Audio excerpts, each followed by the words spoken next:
हाय मित्रांनो, आज मी चणा वांगे बटाट्याची सुक्की भाजी बनवणार आहे। तर त्यासाठी मी गॅसवर कढई ठेवली आणि कढईमध्ये मिरची आणि कढीपत्ता टाकलाय। आता त्यामध्ये मी कांदा आणि टोमॅटो टाकणार आहे तेलामध्ये भाजायला। आता हे व्यवस्थित छान परतून घेणार आहे मी एकदम। त्यानंतर थोडीशी धना पावडर टाकली त्याच्यामध्ये।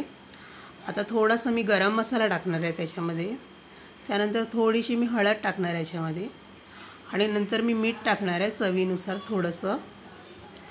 आता मीठ टाकून झाल्यानंतर मी याच्यामध्ये लाल मिरचीचं वाटण टाकणार आहे। लाल मिरचीचं वाटण मी छानपैकी भाजून घेणार आहे एकदम मिरची कांद्यामध्ये एकदम बारीक होईपर्यंत।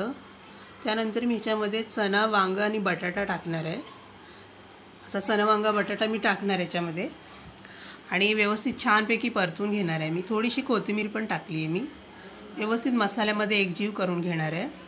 आता याच्यामध्ये मी छानपैकी अगोदर एकदम छान परतून घेणार आहे। त्यानंतर मी याच्यामध्ये पाणी ओतणार आहे थोडंसं, कारण मला ही भाजी सुक्की बनवायची आहे। तुम्ही माझ्या चॅनलवर नवीन असाल तर प्लीज लाईक करा, शेअर करा, सबस्क्राईब करा। आता मी हे 15 ते 20 मिनिटं शिजू देणार आहे।